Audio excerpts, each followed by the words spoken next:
I know your secrets. Excuse me, birds? I don't have secrets. Well, what about the fact that your hair is actually... Whoa, okay, maybe I have some secrets. Ladies, gentlemen, and monsters of all ages, a massive thank you to the folks over at Capcom who have given us some very early access to Monster Hunter Stories 3 Twisted Reflection.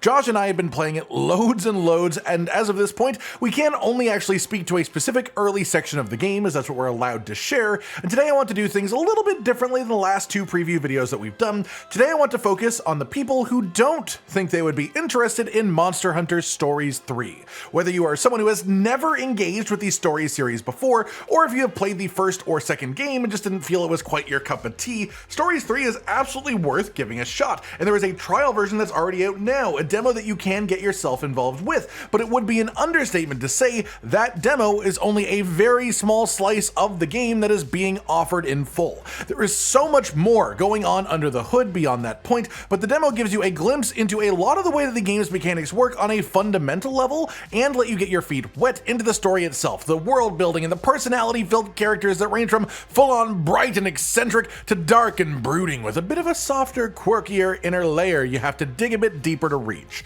That said, today is all about simply explaining why I think Stories 3 is a top-tier Monster Hunter game, and why I think it deserves the attention of even the people who think they don't have any interest in it. And while I do so, I will be showing a lot of varied footage from the game, but with a bit of a focus on Feral Yamasukami, who was teased in a trailer previously, but of course, not the full fight, and given he is one of my all-time favorite monsters and how immensely powerful he is, I thought this would be the right time to show off his existence in this game as probably the most imposing and threatening thing that I am actually allowed to speak about.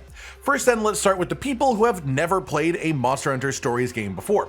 This, in essence then, is turn-based Monster Hunter, where you get to breed monsters, build up their power through training and gene modification, and then you fight alongside them as well as riding on top of them too. The riding, at least in combat, culminates with the kinship attacks, which are nearly always just impeccable expressions of both the monster's moveset and personality. Pteranodon makes a sumo ring out of rocks and then slaps the hell out of his opponent. Plesioth creates a full-on tsunami and fires it at the target. Bishotten throws out piles of fruit without any real accuracy before then using the distraction of all that fruit to perfectly fastball one of the fruits at their face. They are all just absolutely beautiful, flashy, over-the-top animations that all make sense for the monster they're attached to. In the actual world itself, you can ride the monsters around, with friendly monsters being referred to as Monsties, and you can explore the world in ways that are only possible because of the Monsties that you have chosen to bring with you.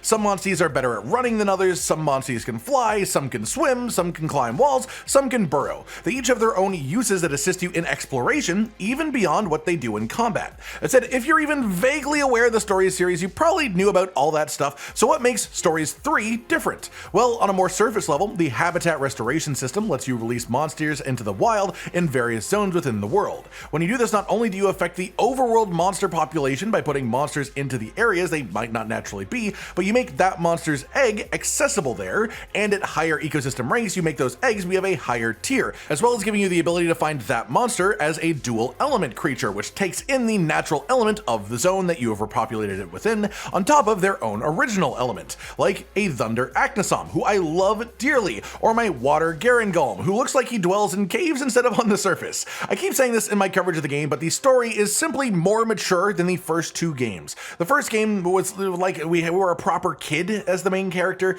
second game more of a young adolescent, but in this game, I don't know our exact age of course, but I definitely get the vibes of young adult, like 18 to 20ish would be my guess, and the direct result is that the story treats you more as an adult. It doesn't treat you as if you were a child, because you're not, and I imagine for a number of people that would have been one of the things that put them off of Stories games in the past, so I want to be clear that Stories 3 has a bit more of an intense story to tell as well, and one that even has a focus on like political intrigue and the posturing of two kingdoms at the brink of war. The simple way for me to put it is the previous Stories games were designed to be something you could enjoy if you already liked Monster Hunter and already liked turn-based games. If you fit within those categories, they absolutely would have worked for you, especially if you were into the story that they had, as of course, as the name implies, the whole games are very much a big focus on the story of them themselves. Stories 3, though, I think goes even beyond that. Stories 2 started to break the mold a bit, like I know that there were people who played Monster Hunter Stories 2 that had never played any other Monster Hunter game before that, which might be hard to imagine for some of you, but it was that type of game. It was that type of major upgrade from what the first Stories game was. But the thing is, a huge chunk of the Stories 2 story itself was self-referential to the first Stories game. Massive amounts of recurring characters, and even from the very start, within less than an hour of beginning the second game, you end up with the same main Palico companion you had in the first game. Stories 3 has departed away from that, being literally 200 years in the future after the previous games. And yeah, there will be some things that might reference previous games coming up here or there, but it's just not a focus of it. And so it is essentially like a fresh slate on the story itself. And they've really taken advantage of that to change the mood and the vibe of the main story, while still having a lot of silliness around through side quests and side stories and smaller dialogue interactions, but in between the big emotional stuff too. Beyond that, I genuinely believe that the way that the monsters look in Stories 3 is the best version of them visually. They may not be the most detailed, but the color palette of the monsters, of Stories in general, the way everything is just so incredibly vibrant, it just makes me appreciate the monsters more than I do even in the mainline games. In the mainline games, it can be hard to picture them as anything other than a vicious beast for some of them, but then you see Magdamalo in Monster Hunter Stories, and realistically he's not that much different from how he looked in Rise and Sunbreak, and yet, for whatever reason, I just find him so much more intriguing in his Stories version visually. He looks like a big chunky cat that I want to pet, if that makes sense, and that holds true for a ton of different monsters in these games that I don't normally like all that much outside of the Stories series. As well, a really fun part of Stories is that it gives more of a spotlight to the lower tier monsters, and this is actually even more true in Stories 3. In mainline Monster Hunter games, oftentimes once you reach the end game, you're only going to be fighting the upper 30 to 50% of the roster as far as monster power goes at least, which means things like, using Wild as an example, Chotacabra, Quematrice, Hirabami, those types of lower tier guys just get mostly forgotten or left behind because they end up unfought, whereas in Stories 3 you can get Chotacabra from the first region of the game, and then through modifying its genes you can make it gain power and progress with you from the start of the game to the very end of the game as one of your main companions. And it might be a touch weaker than a higher tier Monstie that had the exact same set of genes, but not weaker enough that it will cause you any issues with the story itself at least. That to say, Stories 3 is absolutely in a fantastic point to try out the series if you aren't someone who has been interested in stories in the past. And I think that's even more true if you're someone who, like me, really enjoys the lower difficulty tier monsters in the franchise. But that said, if you're on the opposite end of that and you love higher tier monsters more too, you probably would get more out of Stories 3 than the previous games in this series as well, because there are much higher tier monsters able to be found as eggs much earlier than it was possible to find them in prior Stories games. A great example being that Seregios is available as an egg in the second region, which is a very high tier Monstie quite early on. Beyond that, I want to speak to those who have tried previous Stories games, maybe people who either didn't like it at all, or even those who liked it a bit, but not enough to actually want to check out the newest game in the series, which means I'm more going to be focusing on what has changed and upgraded from the past games. First, as mentioned already, the story is completely different, so if it was the story itself that didn't work for you in the past, I heavily recommend at least checking out the cutscenes from the demo to see if this new style of story vibes with you a little bit more.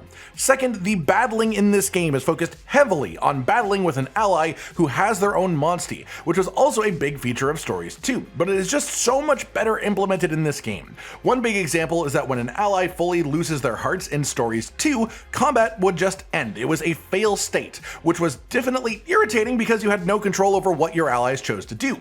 In Stories 3, you still don't have control over your allies to that degree, but each of them has their own different tendencies and different Monsties, who of course have their own elemental focus and attack type focus as well, and even then, if your battle ally loses all of their hearts, they just crouch down and become inactive for a couple of turns, but combat does not end the way that it used to. Combat only fails in Stories 3 if you personally run out of hearts, which means while there is still of course an element of RNG to the battle ally system, they are just much less punishing from that RNG. As well, on a similar note, you can forcibly do a double kinship attack now, whereas beforehand the only way to do that was to do kinship on the same turn your ally was already planning to do it themselves, so you have less punishment and more control. On the note of kinships as well, every returning Monstie that I have done a kinship attack with has an at least somewhat different kinship animation to what they had in previous Monster Hunter Stories games. For some of them it's minor, for some it's more major, but they put in the effort to update and change these to match Stories 3, which is an incredible bit of extra detail.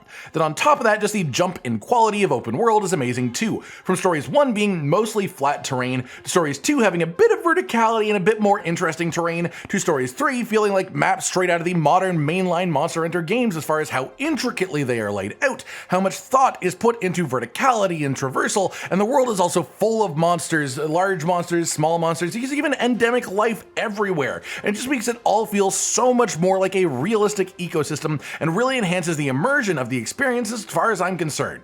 The special monster types and encounters are not just more plentiful, but way more interesting and varied too. Feral monsters being monsters that have gained an extra element into their moveset and have one body part that will deal damage back to you if you hit it at the wrong time. And invasive monsters, I can't speak too much about at this point as far as specifics about them, but they are possibly my favorite encounter type in the whole Monster Hunter Stories series. A lot of Stories fights feel like you're either trying to beat something through raw stats or through creating a fun strategy through using specific genes and specific moves to basically script your way through a fight, like the turn-based equivalent of a speedrun. But the invasive monsters are totally different. They are their own kind of challenge where you essentially have to work out what the correct answer is to win the fight. It's like a word problem, except instead of you needing to work out how many apples Susie has at the end of her day at the market, you're working out what specific course of action counters this specific invasive monster. Like it's a little puzzle unique to each one, and they all have their own special visual flares to them too, and this is one of the things I most want to talk about at length, but also it's one of the things I am least allowed to discuss. So that is as far as I can say about it, really, other than just again re-emphasizing that I think these are an immensely potent addition to the journey of a Monster Hunter Stories game. As well, it's worth mentioning that building a perfect Monstie is easier than it has ever been in the past, and beyond the ease of it, it's just simpler, it's more comfortable. With the genes themselves, you can now search for genes from a list instead of just looking through Monsties one at a time. You can ask that list to look for genes that you don't even own, and if you have seen a Monstie that could have got that gene, it will then tell you how you can get it. When using the rite of channeling to give a gene from one Monstie to another one, it does not release the one that you take the gene out of. Instead, you can transfer every single gene out of the same Monstie if you actually wanted to, and if you then change your mind later on, you can move all the genes back into that Monstie. There is no punishment at all. Not to mention that actually getting Monsties to begin with, as in the part where you get eggs from nests and dens, is way more streamlined than it was in the past, while also having some more mechanics related too. Not only is there stuff like the ability to have double nests and dens or infinite eggs within a den, there's just like rare circumstances when you enter one. Higher battle rating in combat gives you higher retreat rate against a monster when the combat ends, and retreats are the most effective way to farm a specific monster's eggs. Once you have that monster to S rank in the ecosystem, it increases the chances of gold or platinum shine versions of its eggs showing up there. When you retreat a monster into its retreat den, you get 2 nests with an obscene amount of egg pulls before they run out. It's not quite infinite, but an insane amount of them, and because they are locked to only being that monster's egg, this lets you heavily target a specific Monstie that you want to farm, which in turn makes it much easier to farm out specific genes just to build up one Monstie into an absolute powerhouse. On which note, I should also mention the excursion system, which has not come up until this point, but this is an extra mechanic in the game. Not the same thing as the expedition system from Stories 2 before you assume that, and these are actually a way to rebuild or retool an existing Monstie. An example being my Bishotten was born in the Canalta Timberland region. Him being born there means that he gets bonus stamina recovery as a bonus stat, and he gets the egg power skills of Canalta due to being an S-rank Monstie as well. If I were to then send this Bishotten on an excursion to Azuria, he will basically change as if he were born in Azuria. For the egg powers, they do require them to be the higher ranks, so I would still need to have an S-rank Bishotten somewhere in one of the ecosystems in Azuria. Then I would be able to move all 3 egg powers and change them to the set from Azuria's egg powers. This would also let me change his bonus stat from stamina recovery into maximum HP. You aren't able to stack all these bonuses together, sadly, but you can swap them as if it was born elsewhere. Not only is this good for if you decide to make a change to a Monstie you've already spent a lot of time on later on, but a good example would be that Azuria does not have a zone that is either ice element focused or dragon element focused. But this means that I could make a dragon or ice dual element Monstie from another region, then make them go on an excursion to Azuria, and that way I can have the Monstie be the element typing that I want, while also being able to have the egg powers and stat bonus from this region, despite that pairing not being possible naturally. They have simply just given you a ton of control, a ton of options, and made it a much more approachable system. Then one last thing I need to mention on the subject of why Stories 3 is worth your attention. I talked about it in a previous video, but I have to bring it up again. It's the side stories with the ranger companions. I love these guys. They have so much personality shoved into them. They each have their own unique vibe, and we're all like a big happy family. But a fun bonus to this is that there are side stories you unlock for each one as you progress the game. These are like extra involved side quests, fully voiced, story tied to the character that gave you the quest, and the quests themselves are quite unique, like Ogden, who is hunting down strange variations of known species like Super Speedy Velocidrome, as the one that I can tell you about for him, or Thea, whose family owns the Poogie Ranch outside of Azuria, and her Poogies all ran away, which is the in-game explanation for the Poogie collectible system around the map in the game. But a fun bonus part of that is that Thea Thea has a skill called Poogie Parade that scales its damage with the number of Poogies that you have found. So the more of a completionist you are, the stronger Thea will get.